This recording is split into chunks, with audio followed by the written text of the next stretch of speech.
Est-ce que tu en as qui ont réussi à sortir du burn-out et qui sont revenus après parce qu'ils en ont refait un? Non, non, Genre, est-ce que, par non, exemple, on est immunisé à vie entre guillemets? non, je pense pas qu'on soit immunisé à vie,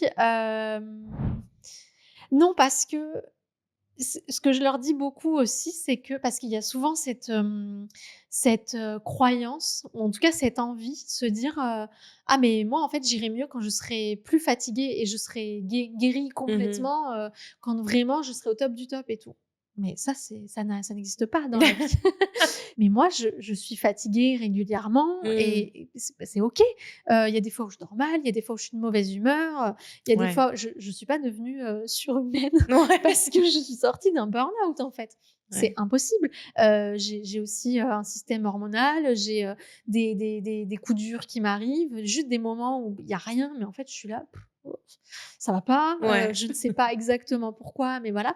C'est fluctuant, Mmh. en fait, l'énergie, voilà. Ça, c'est ultra important de le comprendre pour pouvoir déjà, diminuer nos attentes quant à quel moment je suis guérie du burn-out et ensuite pour répondre, je sais pas si on est immunisé à vie, après mon Ouais. accompagnement, tu vois, du burn-out ou après avoir été suivi Ouais. pour un burn-out. Généralement, ouais. Mmh. Je dirais que, en tout cas et moi c'est mon objectif, en tout cas et c'est ce qui ressort systématiquement à la fin de mes accompagnements, on a les clés pour ne pas rebasculer, dans un burn-out et pour Mmh. s'apercevoir bien avant qu'il soit trop tard qu'on est en train d'être, dans un rythme qui ne convient pas à notre organisme et qui fait que: «Ah ben là, en fait, si je continue comme ça, je vais basculer» et en fait, tu ne laisses plus ton organisme aller trop loin parce que de toute manière, tu as appris à te remettre au centre, déjà de ta vie, concrètement et puis à faire passer ton bien-être et ce que j'appelle les red flags. Ouais. C'est un truc qu'on travaille beaucoup, dans mon accompagnement, le fait de reconnaître quels sont les red flags, mais vraiment les red flags du début, tu vois? Mmh. Ceux qu'on aurait dû voir, 1 an ou 2 ans avant de faire un burn-out. Ouais. Donc, bah, bien sûr que non, je peux pas, ce serait vraiment, être un vendeur de tapis que de te dire: «Mais bien sûr, tu ne referas jamais de burn-out et tout va aller bien». J'ai pas la prétention de faire Ouais. ça, mais par contre, non, personne n'est encore jamais revenu Mmh. et j'ai quand même plutôt de bons résultats. Ouais. J'avais lu quelque part qu'on pouvait en faire plusieurs d'affilée des burn-out Ah bah, et que genre, des fois, en fait, on en sort, mais au final, on retourne dans la personne qu'on était avant et on n'a pas vraiment, vraiment pris conscience. On n'est pas forcément à l'écoute de son corps, comme tu dis, ouais. et de ses sensations et de ces red flags-là. Pour certaines personnes, ça demande peut-être d'en faire plusieurs à la fois pour se rendre compte que, OK, là, la façon de vivre générale et globale, il faut la changer. Ouais, Mmh. complètement. Ben alors de toute façon, souvent les personnes que je vois, elles en sont soit à leur, 2e, soit C'est à leur ça, OK. 3e, Mmh. ou alors c'est le premier burn-out qui en fait traîne, traîne et traîne et c'est justement là tout l'intérêt d'avoir un vrai accompagnement, Mmh. et là pour le coup, actuellement en France, on n'est pas du tout équipés, Mmh. parce que l'accompagnement du burn-out aujourd'hui, médicalement parlant, c'est la psychothérapie, ou alors voir être suivi par un psychiatre. OK. C'est tout, hein. Waouh. C'est-à-dire qu'on considère que le burn-out, c'est simplement, le fait d'avoir, un trop plein, d'être épuisé, et puis d'avoir, des symptômes dépressifs qui vont avec. Mmh. Donc on part du principe qu'après une psychothérapie et après du repos, simplement juste se reposer, rester chez soi, ça va aller mieux. Mmh. Mais ça, c'est une bourde monumentale Bah, parce ouais.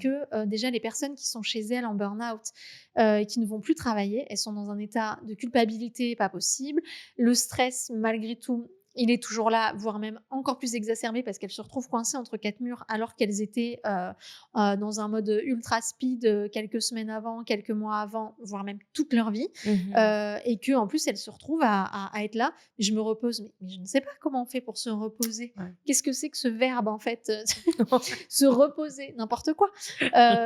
Ces personnes-là, elles se reposent pas, elles culpabilisent, elles Ouais. stressent, elles cherchent à faire des choses, elles font du ménage, du repassage, de tout ce que tu veux pour, s'occuper les mains, s'occuper la tête et surtout, ne pas avoir l'air de rien faire parce que, parce qu'en fait, rien faire c'est dur, c'est Ouais. du jugement, Ouais. c'est voilà. Voilà. Donc en fait, quand on envoie les personnes se reposer et puis aller une fois par semaine ou, une fois toutes les 15 jours, chez un psy, c'est bien, mais ça ne suffit pas parce qu'on oublie, quelque chose qui est majeur dans le burn-out, c'est que ça a aussi un impact, physiologique Ouais. et et pour le coup, on le sait depuis des années, les impacts que le stress peut avoir sur le corps, on le sait. Donc pourquoi est-ce qu'on ne considère pas la partie physiologique? Mmh. Donc vraiment, bien sûr que, faire un deuxième burn-out ou rester en burn-out pendant des années, c'est complètement possible dès lors que l'accompagnement, il est pas du tout adapté et voilà et c'est aussi, triste je trouve parce que souvent on entend et moi mon médecin m'avait dit ça aussi, mais on sort jamais vraiment d'un burn-out. Mmh. Mais si, on sort d'un burn-out, bien sûr. Le corps n'a plus de ressources à ce moment-là, mais les ressources, ça se refabrique, ça se recrée. Hem, mais si tant est qu'on apporte ce qu'il faut et qu'on ait vraiment les bonnes choses, en fait, et pas uniquement, une psychothérapie. C'est Mmh. important, hein, vraiment je souligne, Ouais, je ouais, dis bien pas sûr. qu'il faut pas en faire et Mais que ça sert à rien, mais mais pas juste. non, c'est voilà. Merci à vous pour votre écoute. Et si le podcast vous a plu, n'hésitez pas à vous abonner, à liker cet épisode et surtout à nous suivre sur tous les réseaux sociaux sous le nom de Bien-être Simple. On donne encore plus de conseils bien-être là-bas. Je vous dis à bientôt pour transformer votre vie, un épisode à la fois.